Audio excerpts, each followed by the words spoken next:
Nah, Pak Prabowo menurut saya berbeda dengan apa yang dibayangkan tentang efisiensi, efektivitas, dengan membengkakkan ya anggota kabinet mereka yang sekarang. Ibu Sri Mulyani bahkan diuji 3 kali nggak pernah sampai ke yang 8% pertumbuhannya. Lalu dengan kemampuan yang seperti itu, Pak Prabowo mengatakan kita harus sampai ke 8, bahkan sampai 2 digit. Retret di Magelang. Tujuannya apa? Soliditas. Bagi saya itu agak aneh, agak paradok. Assalamualaikum warahmatullahi wabarakatuh. Balik lagi channel Akbar CK. Seperti yang dilihat tadi di cuplikan awal video, ya itulah ya kaum nyinyir. Apapun dan gimana pun caranya selalu menjatuhkan, pesimis dengan pemerintahan Bapak Prabowo Subianto. Ray Rangkuti. Nah, untung ada wamen ya, Bang Noel Ebenezer yang langsung skakmat Ray Rangkuti. Nggak perlu berlama-lama, langsung aja kita saksikan videonya. Loyalitas saya tunggal terhadap Pak Prabowo hari ini yang memimpin saya dan memimpin bangsa ini. Dan itu saya tegaskan sekali lagi, saya orang yang paling siap dipecat dan dicopot karena pilihan-pilihan politik saya. Dan itu kawan-kawan mungkin pahami sekali bahwa saya nggak takut dengan pilihan-pilihan politik saya. Mungkin orang menganggap bahwa Bung Noel, maaf, Anda mau mengatakan loyalitas terhadap Jokowi berakhir seiring dengan loyalitas kepada Prabowo dimulai gitu? Gimana? Coba. Loyalitas kepada Jokowi berakhir seiring dengan loyalitas kepada Prabowo dimulai gitu? Jokowi didefinisikan sebagai person, rezim, atau cita-cita. Ya, saya tidak tahu ya, Anda Saya menganggap dia cita-cita. ya Anda tadi kan Ada cita-cita yang menurut saya itu menjadi pilihan saya, yaitu soal Indonesia sentris. Berarti kalimatnya bukan loyalitas saya kepada tunggal dong. Lah kan tadi saya bilang loyalitas pada cita-cita. Nah, makanya Saya tidak loyal terhadap kekuasaan. Makanya tadi kita mendengar Anda menyebut loyalitas saya kepada Prabowo. Lah iya, Ya hari kan? ini dia mimpin saya. Nah, itu Loyalitas dia. tunggal saya kepada Prabowo. Makanya apakah dengan begitu Anda mengatakan bahwa loyalitas kepada Jokowi selesai seiring dengan loyalitas Anda kepada Prabowo? Iya. Begitu ya? Iya. Itu aja yang saya mau tanyakan. Ya. Jadi loyalitas Bung Noel itu kepada nilai, itu kan Nilai. cita-cita nilai. Iya. Bahwa sekarang dalam struktur di bawah presiden, ya pasti loyal, begitu. Terhadap Pak Prabowo hari ini. Tapi yang paling tinggi adalah terhadap nilai. Nilai itu yang paling tinggi. Itu saya tegaskan sekali, Bung Rey, ya kawan-kawan. Ini kan semua mantan aktivis, bukan mantan aktivis. Aktivis tidak mengenal mantan. Ini Anda juga sekarang masih merasa aktivis, Bung Noel? Kenapa? Anda masih merasa aktivis? Nah, iya. Saya Sampai tidak kapan? akan terpengaruh oleh jabatan dan kekuasaan yang hari ini saya dapatin. Luar biasa. Saya tetap kritis, saya nggak peduli tuh. Oke. Gitu. Apapun ketika nanti ada sesuatu yang memang buruk, Anda berteriak atau Anda bisik-bisik? Enggak. Pilihan saya, tugas saya adalah bagaimana menyelesaikan problem buruh. Itu menjadi tugas saya. Jadi kemudian ada orang yang kiranya bermasalah dan sebagainya di pemerintahan Pak Prabowo kan punya penilaian tersendiri. Dan kemudian saya juga berharap oleh Bung Rey, Bung RH dan kawan-kawan, ada Ubed di sini. Mereka aktivis-aktivis yang punya integritas, saya nggak terlalu khawatir. Demokrasi masih ada mereka. Jadi Bahkan dengan adanya Bung Ubed yang kritis, Bung Refli yang kritis, Bung Rey yang kritis, Anda sama sekali nggak khawatir?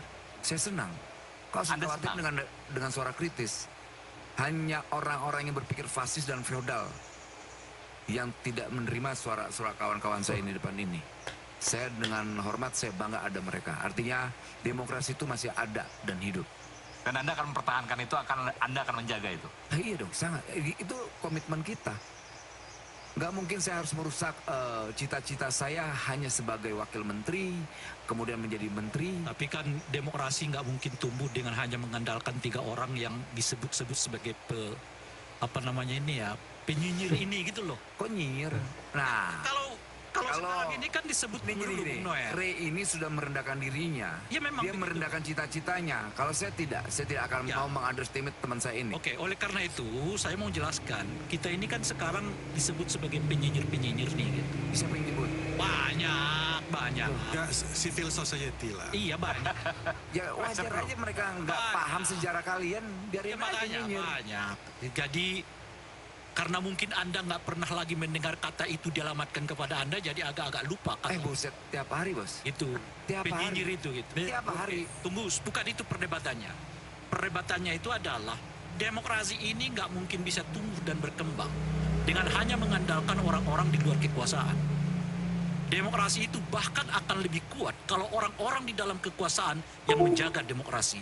Nah, Jadi, kalau gitu gini, tunggu dulu. jawabannya dukung dong pemerintahan Prabowo Gibran agar kawan-kawan yang masuk dalam kekuasaan ini tidak abai terhadap demokrasi itu. Gitu. Itu yang saya lakukan. Saya mengkritik Anda, saya mengkritik Prabowo, saya mengkritik siapapun di kekuasaan karena saya memang di luar. Ya, bagus. Nah, Prabowo Itu, gimana? yang saya mau katakan itu bukan itu, Bung Noel. Lalu apa? Demokrasi ini kuat kalau Anda berani mengkritik kawanmu yang melakukan tindakan menyalahi hukum. Bagaimana mau kritik orang belum berjalan pemilihan baru Iya, seminggu? ini kan Persis yang kayak ini Prof. kan Erhan tadi juga ditanyakan- sampaikan. Dia ditanyakan tidak bisa mau oleh- mengkritik sedangkan Tadi pemerintahan ini baru ditanyakan jalan. oleh Bung Aiman, Ah. apakah Anda akan melakukan kritik kepada kawan dekatmu kalau Anda menemukan tindakan mereka yang dianggap menyalahi aturan? Anda mengatakan enggak. Saya fokus pada pekerjaan saya sebagai wamen. Nah, di situ saya agak tergelitik. Bagaimana demokrasi tumbuh dan berkembang kalau orang sesama di antara kalian juga nggak saling menjaga? Jadi yang Bung Rey mau apa? Hah? Yang lu mau apa, Rey?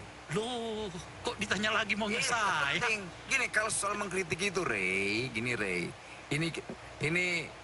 Ini situasinya beda, Rey. Ketika kita di luar dan di dalam, Rey. Itu penting, harus dipahamin. Gitu. Nggak segampang yang Karena saya kita nggak pernah bayangkan, di dalam, tapi- jadi saya nggak tahu di dalam itu kayak apa itu. Jadi Ya, semua solid. Nah, semangat ini yang hari ini kan kita lagi uji. Nah, tapi gini ya, ini penting, Bung Noel. Saya tahu idealisme Anda luar biasa dan saya tahu Anda menjaga itu. Tapi pertanyaan ini menjadi relevan. Ketika Anda melihat di depan mata Anda, katakan dalam kabinet yang Anda mungkin bisa menyuarakan, apakah Anda akan menyuarakan secara lantang atau bisik-bisik? Itu pertanyaan. Yang pasti kita akan menyampaikan langsung ke Prabowo. Karena dia sebagai Pak Presiden. Presiden. Oke. Gitu loh. Pertama, kedua, kita akan mengkritik langsung orangnya. Ketiga, ya pilihannya kan harus teriak di luar. Artinya karakter saya tidak akan berubah dalam sikap itu. Kan semua harus berproses dong, Rey. Rey sedang mancing gue nih. Kurang ajar. Ini coba saya tengahin dulu ya. kalau Pak Prabowo, menurut saya berbeda dengan apa yang dibayangkan tentang efisiensi, efektivitas, dengan membengkakkan ya anggota kabinet mereka yang sekarang. Ibu Sri Mulyani bahkan diuji 3 kali nggak pernah sampai ke yang 8% pertumbuhannya. Lalu dengan kemampuan yang seperti itu, Pak Prabowo mengatakan kita harus sampai ke 8, bahkan sampai 2 digit. Retret di Magelang. Tujuannya apa? Soliditas. Bagi saya itu agak aneh, agak paradok. Apa yang dikatakan oleh Bang Rey ini, saya ngomongnya gini aja ya. Memang ada, tadi mengutip apa yang dikatakan oleh Bang Refli, ada optimisme, ada pesimisme. Ya, ini ada Bang Rey memposisikan dirinya dalam retorika pesimisme seperti itu. Itu nggak ada masalah. Nah, yang saya sarankan, gagasan-gagasan Bang Rey ini mungkin bisa diimplementasikan di 2029 untuk Bang Rey mencalonkan diri menjadi presiden di 2029. Sehingga bisa ada komparasi apakah ya kan Pak Prabowo dan Rey Rangkuti siapa yang lebih make sense untuk dipilih oleh masyarakat. Itu yang pertama. Yang kedua, kalau kita bicara dari angle optimisme tadi, Presiden Soekarno tuh sudah pernah mengatakan bahwa gantungkanlah cita-citamu setinggi langit. Dan jikapun engkau gagal, maka engkau akan jatuh di bintang-bintang. Artinya apa? Nggak ada yang salah dengan optimisme 8% tadi. Ya kan? Kalaupun anggaplah ada kekurangan dan lain sebagainya, jatuhnya yang mungkin di 7% atau 7,5%. Apakah itu buruk? Tidak. Ya kan? Tapi memang untuk membangun suatu pemerintahan itu memerlukan orang-orang yang optimis. Prabowo Subianto harus merangkul orang-orang yang optimis, bukan orang-orang yang pesimis. Nah, seperti itu. Jadi, oleh karena itu, ya kan, terlepas dari latar belakang, ya, para menteri, wakil menteri dan susunan kabinet yang lainnya ini, latar belakangnya bagaimana seperti yang dikatakan oleh Bang Rey tadi, perlunya dilakukan retreat di Hambalang itu, di Magelang kemarin itu untuk menyatukan dan mempertegas bahwa oke, ke depan ya kan kita adalah super team ya kan, ikut tanda kutip arahan saya, tidak boleh ada agenda mercusuar yang keluar daripada apa yang sudah ditetapkan oleh presiden dan oleh beliau ya, ke depannya. Jadi artinya apa? Memang satu arah ya. Kita harus juga flashback ke belakang. Beliau mempelajari bahwa di pemerintahan Pak Jokowi sebelum-sebelumnya terjadinya contoh ya, terjadinya reshuffle itu bukan hanya disebabkan oleh masalah kinerja saja, tapi ada menteri-menteri yang nggak ikut imamnya, gitu loh, yang nggak ikut imamnya. Imamnya tidak kepada presiden, tapi kepada orang lain. Nah, ini bukan saya yang ngomong, ini yang ngomong adalah politisi PDIP, yaitu Pandana Baban. Jadi hal-hal seperti itulah yang ingin beliau terapkan. Kita harus ke depan satu visi, misinya sama, nggak boleh belok-belok, sampai akhirnya beliau secara strategik membuat suatu badan khusus investigasi dan monitoring ya kan, untuk yang berada langsung di bawah beliau, dan orang itu adalah orang kepercayaan beliau, untuk melihat kinerja-kinerja daripada para menteri ini, supaya ini nggak melenceng kemana-mana, nggak punya program sendiri, nggak bocor APBN-nya, dan selain sebagainya. Dan mudah-mudahan ini berjalan. Ini bukan 10 hari. 20 Oktober, ini 29 Oktober, cuma 9 hari. Kalau cuma 9 hari kita udah pesimis, ya perut saya juga jadi, asam lambung saya jadi naik nih, ya kan gitu ya. Jadi artinya, penutup, Bang. Jangan pula closing sama dengan pernyataan awal ya, kan? Artinya, ya saya tidak, Abang kan udah closing tadi, ya kan? Biar saya, jadi artinya apa?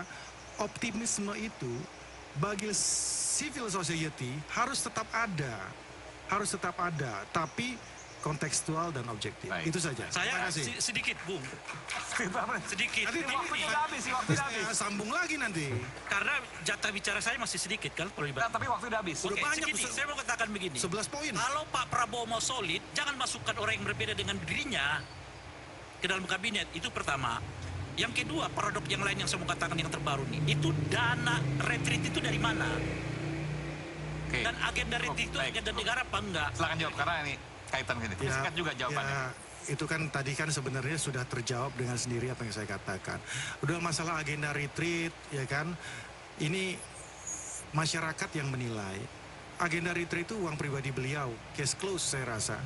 Adik-adik sini kalau diomongin masalah itu, nanti kalau pakai uang APBN salah lagi, ya kan? Nah, pertanyaan berikutnya, itu agenda negara apa enggak?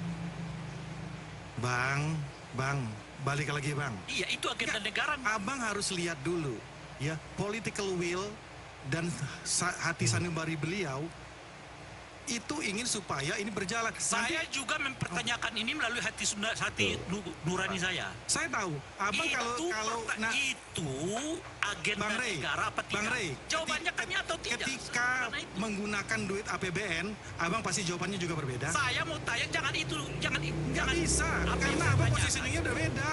Apakah itu agenda negara atau tidak? Saya nggak akan jawab itu. Oke. Abang akan tidak Bagaimana? objektif. Biarkan ini menjadi nanti Objektif. perdebatan lain di waktu. Iya, Abang, sekarang saya tanya ke adik-adik. Kalau iya Menggunakan agenda APBN negara, dengan menggunakan uang pribadi, pilih mana? kalau iya Prabowo, agenda sekarang negara, tanyakan, tidak pribadi bisa. atau APBN? Itu yang saya mau jelaskan. Oke, baik. Kalau Salah iya kalau APBN agenda nanti kalau negara diprogram, Bang Rey. dibiayai oleh pribadi, wajib dicatatkan. Apa ngambil tim atau pembantu yang tidak sepemahaman, atau kemarin pada saat pilpres berbeda, kenapa diangkut menjadi bagian dari kabinet. Jadi Bung Rey, Bapak Prabowo Subianto ini orang yang sangat percaya terhadap jalan politik persatuan, ya, sangat percaya dengan jalan politik persatuan yang sudah ditempuh oleh beliau. Dan jalan politik persatuan yang dipertontonkan ke kita itu dilakukan sejak 2019, ya, jalan politik persatuan beliau dengan Pak Jokowi, ya, iya. Kenapa beliau mengambil jalan politik persatuan? Karena beliau percaya bahwa lompatan sebuah bangsa hanya bisa terjadi apabila bangsa ini bersatu. Itu kata kuncinya, dan beliau konsisten di situ. Ya, jadi beliau mengajak seluruh komponen bangsa untuk terlibat, ya, membangun bangsa ini supaya bisa take off menjadi bangsa yang maju ke depan. Lalu yang kedua, Bung Aiman, di kesempatan kali ini juga saya sama seperti teman-teman semua penuh harapan.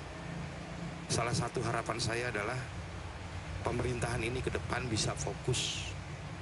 Ya, kalau tadi Bung Ubed dan Prof Refli fokus ke pemberantasan korupsi, itu juga bagian dari rakyat bersuara. Saya juga rakyat bersuara yang berharap juga pemerintahan Prabowo Gibran ini ke depan saya harap fokus di pembangunan SDM yang unggul. Ya, salah satu program unggulan beliau adalah makan bergizi gratis, ya, bagi 15 sampai 20 juta anak sekolah. Ini penting, ya. Ini sebuah hal yang penting. Ini peristiwa kolosal, ya. Dan harapan saya ini bisa berjalan dengan baik sehingga generasi penerus ke depan, ya, SDM kita lebih kompetitif, lebih unggul. Kenapa begitu? Karena hari ini kita hidup di tahun 2024, 6 tahun lagi 2030 kita akan menghadapi yang namanya momentum bonus demografi, ya.